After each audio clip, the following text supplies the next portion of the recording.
நேற்றைய தினம் காங்கிரஸ் கட்சி அலுவலகத்தில் நான் பேசும்பொழுது நான் பிறந்த நாள் கொண்டாடுவதில்லை,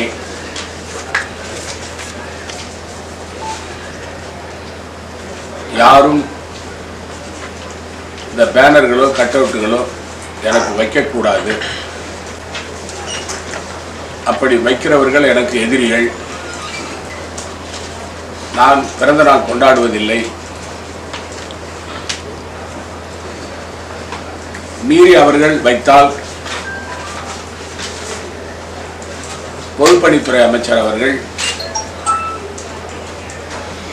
நகராட்சியினுடைய அதிகாரிகளோடும் காவல்துறை அதிகாரிகளோடும் இணைந்து அவைகளை அப்புறப்படுத்துவதற்கு நடவடிக்கை எடுக்க வேண்டும் என்று அவரை நான் கேட்டுக்கொண்டிருக்கிறேன். அவரும் செய்வார் என்ற நம்பிக்கை எனக்கு இருக்கிறது. வசதியுள்ள கட்சிக்காரர்கள் செலவு செய்ய வேண்டும் என்றால் அந்த பணத்தை முதலமைச்சர் நிவாரண நிதி கொடுத்தால்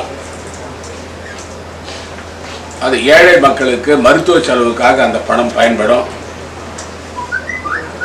அதை செய்ய வேண்டும் என்று நான் கேட்டிருக்கிறேன். ஒரு சிலர் நான் ஏதோ விளம்பரத்துக்காக இதை சொல்லுகிறேன் என்று சொல்கிறேன். விளம்பரத்துக்காக நான் சொல்ல, என்னுடைய மன உள்ள இருந்து சொல்கிறேன். எனக்கு இந்த பிறந்த நாள் கொண்டாடுறதுல எனக்கு விருப்பமே கிடையாது. பிறந்த நாள் கொண்டாடுறது நான் ஏற்றுக்க மாட்டேன் என்றதையும் தெளிவாக சொல்லியிருக்கிறேன். அதில் எந்த மாற்று கருத்து இல்லை. அதுலேருந்து நான் எப்பயும் பின்வாங்க மாட்டேன். தயவு செய்து நான் எங்கள் காங்கிரஸ் கட்சியுடைய தலைவர்களின் தொண்டர்களையும் இன்னொரு முறை நான் கேட்டுக்கொள்கிறேன். அவர்கள் என்னுடைய பிறந்தநாள் சம்பந்தமாக கட் அவுட் பேனரை வைத்து புதுச்சேரி மாநிலத்தில் உள்ள தலைவர்களின் சிலையெல்லாம் மறைக்கிறது, அந்த ரவுண்டானாவில் வைக்கிறது, இப்படி வைத்து புதுச்சேரி மாநிலத்துடைய அழகியே குலைத்து வருகிறார்கள். இதற்கு முற்றுப்புள்ளி வைப்பதற்காகத்தான் ஏற்கனவே கட் அவுட் பேனர் வைப்பதை தடை செய்தோம். அதை நடைமுறைப்படுத்த முடியவில்லை.